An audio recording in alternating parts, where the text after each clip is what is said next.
Hi, and welcome everybody to another edition of the Winner's Circle Sports Betting Podcast. I'm your host, Ross Benjamin. As always, I'm joined by my buddy and professional sports handicapper, Mr. Chip Chirimbus, out of Hollywood, Florida. They call him Hollywood Chip. Chipper, how you doing?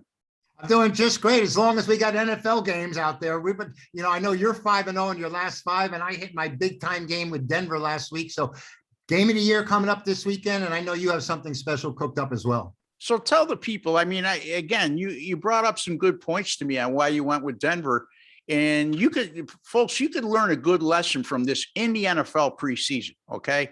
There are situations you could recognize right off the bat. It's almost like the bookmakers giving you the winner. Chipper, tell them how you arrived at that conclusion to go with Denver on the road. Okay, well, here's Seattle that under Pete Carroll has had one of the best preseason records over the years. I mean, he plays to win. They lose their first game. They come back home. Denver, who won their first game, comes up favored on the road. This is a Denver team where they weren't even sure who the quarterback was going to be. Of course, they now have announced it's going to be Teddy Bridgewater. And I thought they had the wrong team favored. They had the road team favored in a situation against a quality playoff team.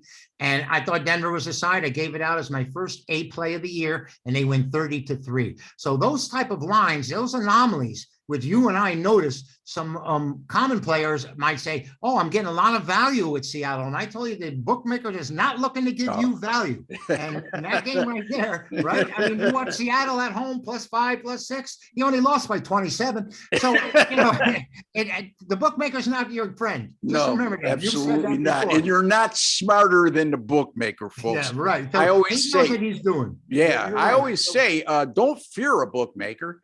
Right. But you have to respect him. Okay. Absolutely. You have to respect his ability to make a line. And that's a perfect example right there. And I've been on a nice run, 5-0 with my last five in the NFL preseason, 7-4 so far in 2021 with my preseason picks. 57% winners in the preseason against the spread since 2010, 4 top 10 finishes. I'm going to have plays on Friday, Saturday, and Sunday. And the best part about it, folks, I'm only charging $10 for preseason picks because I don't want you betting a lot of money in the preseason. There's too much on. Yes, I do well. It's not a sign of lack of confidence, but Chip will tell you, we're looking at minimum things in the preseason where we're looking at a whole broader picture when the NFL regular season starts. So you should never, in my opinion, Chip, exceed more than 50% of what you normally wager during the NFL regular season. And I mean that during the preseason. You agree or not? Well, sometimes I think it's there. The game is there. And, I do what you do. I don't play as much in the preseason because there's so many variables that, we just can't count on. And, I like you. I don't like playing that full amount, the full bore. But sometimes it's out there. The game is there. I might want to step up. Yeah, and I'm going to touch upon the Seattle game. I did touch upon the Seattle game in my last video. And I will say this. We talked in the last video that Minnesota and Seattle, who've been a preseason dynamo in recent years under Pete Carroll and Mike Zimmer, are both 0-2 right now. And I'll say this, here's where I draw the conclusion there is I don't think either one of those teams has the quality depth that they have had in years past. That's the conclusions I draw. Not only are they losing, but they're losing by decisive margins. I think Seattle scored they've been outscored 50-10 in their first two. And Minnesota, I think they've scored 16 points in their first two games. So, Minnesota better hope nothing happens to Kirk Cousins. Not that he's the next Hall of Fame quarterback, but he's head and shoulders better than anything they have behind him. There's going to be a huge drop off. I mean, how about my boy Trubisky? They made fun of before. I wanted to give you credit for that. I really did. And as a matter of fact, I meant to call you off the air to tell you, you made the call when I said Trubisky was, going to be useless for him. And what a game he had for them. And it looks like a lot of these quarterbacks, they mature, they come on, and he's better now than he was 3 years ago. We know that.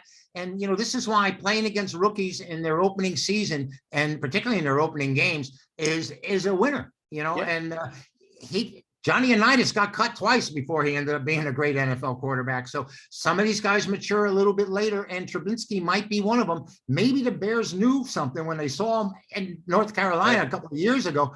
But, I just was so disappointed in the way he's played, and I didn't think he was as accurate as he has been, as he could have been, but he certainly had a great game last time out.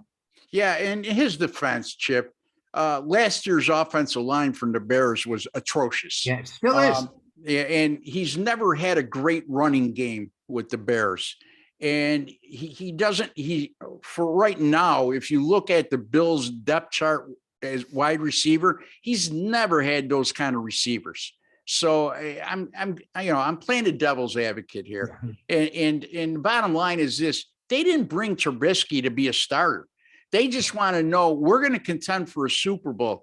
God forbid something happens to Josh Allen. Yep. Who would you rather have, Mitchell Trubisky or Matt Barkley? Come on. Well, on a 17-game schedule, I venture to say that he's probably going to see some playing time because, it's the way of the game. It's the nature of the game nowadays where the backup has to be efficient because he's going to end up usually getting some time. Yeah, it's not like Josh Allen doesn't play with reckless abandon either.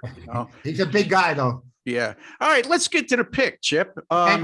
You're going to be looking at the Chicago Bears and the Tennessee Titans. No, New England. No, we already talked about that game. I know. The New England Patriots and the New York Giants. It's going to be played in New Jersey. A repeat of a couple Super Bowls. Chipper, what do you got for us, man? This is a great rivalry. The Giants always seem to play the Patriots stuff, even when they were the Boston Patriots. But here we go. New England's 2-0 on the season. They beat Washington 22-13, and they destroyed Philadelphia 35-0 last week. To my chagrin, because I played over 35.5, and you know what happened with the Eagles. Hurts didn't play, and everyone else was hurting. The Giants are 0-2 on the preseason, and they haven't shown much offensive at all. Get beat by the Jets 12-7. Get beat by Cleveland, which isn't all that bad at Cleveland, 17-13. But they have actually dominated this series. In the preseason, the Giants have gone 4-1 against New England in the last 5, and overall 5-1 in the last 6 meetings altogether. And if you remember the year when the Giants won the Super Bowl, they played New England one of the last games of the year when New England was undefeated, and the Giants had them on the ropes. They really had this team beat, and the Patriots with Tom Brady, of course, made their valid comeback and beat the Giants. Giants did get the money on that game and, of course, won the Super Bowl outright.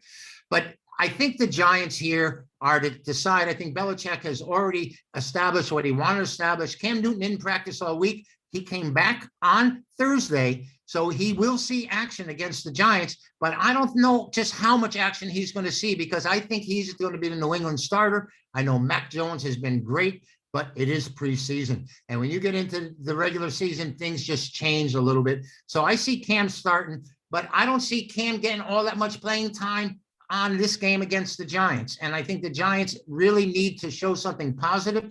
They've only scored 1 touchdown against the Jets, and they scored 1 touchdown against Cleveland. So I can see New York coming to play. They usually play tough against the Patriots, and I like them here. I like the Giants getting 3.5 points. I think the total's 35.5.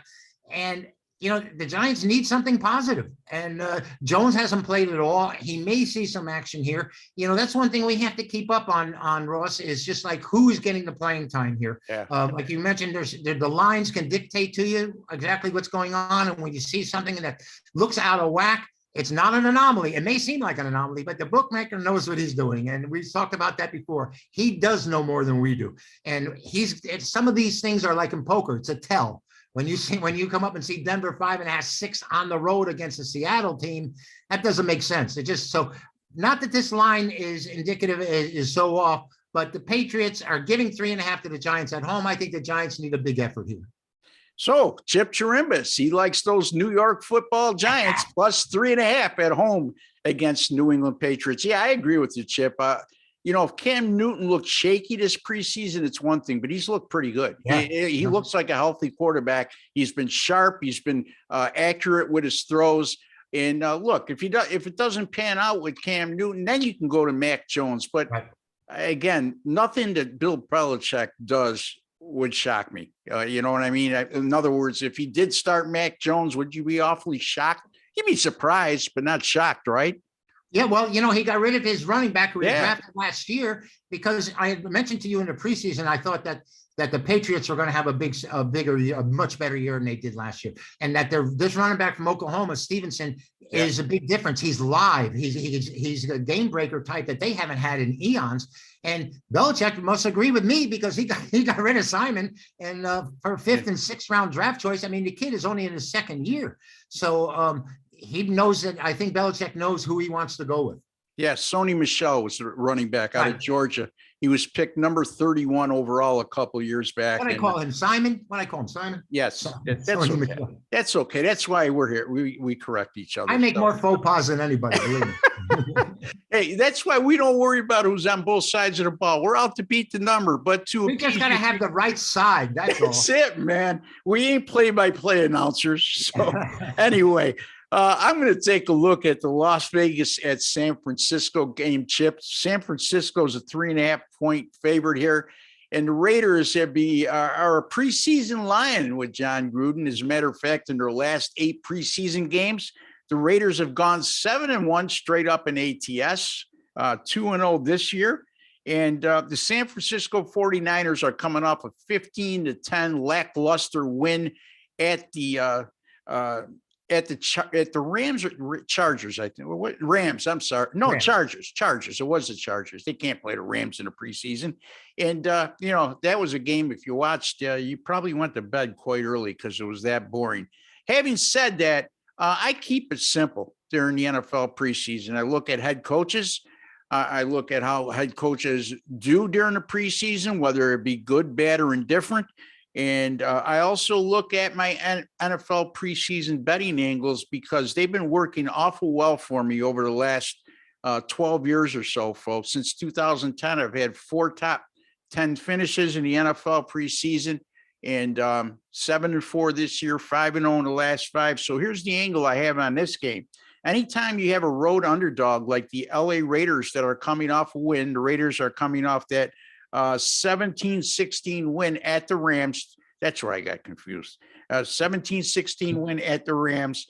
And they're playing an opponent that scored 30 points or fewer in the previous game. San Francisco, 15-10 win in their last game. Those road underdogs in that exact situation, it can't get any simpler than that.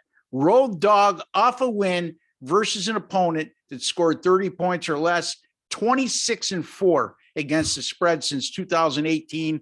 And those road underdogs won 22 of those 29 games straight up as well. I'm going with the Las Vegas Raiders plus the 3.5 at San Francisco. Chip Chirimbus also likes a plus 3.5 with the New York Giants over the New England Patriots. Chip, before we go, where can the folks find you and how can they reach you? All right, I like to hang my hat on the single strongest play that I have each and every day. It's called the A play, and you can get the A play this weekend. I'm going to have my preseason game of the year. Give me a call at 702-931-2447. That's 702-931-CHIP. If you can't remember the number, just go to theaplay.com. It'll be plastered all over, and you can get to me, and we'll work something out. This is a big game weekend for us. RBwins.com is where you can find me. And right now, like I just touched upon, a 5-0, my last 5 in the NFL preseason. I'll have games on Friday, Saturday, and Sunday, folks. The great thing about how I've done in the preseason over the last 12 years and this year is that I only charge $10 a pick during the preseason because I don't want you to bet a lot of money. I want you to make a lot of money. So you got a nice bankroll going into the NFL regular season and college football. Also, folks, don't forget about baseball. This year, I've given out 46 Major League Baseball 10-star top plays all year long, 31-15 with those selections, 68%. And anybody who knows me well knows I do not give out big favorites, neither does Chip. So you can find Chip at theaplay.com, Ross Benjamin at rbwins.com. Both of those sites, you pay a little to make an awful lot. Until the next time, folks, for Chip Chirimbus and Ross Benjamin, we like to wish each and every one of you all the very best. Good luck and God bless.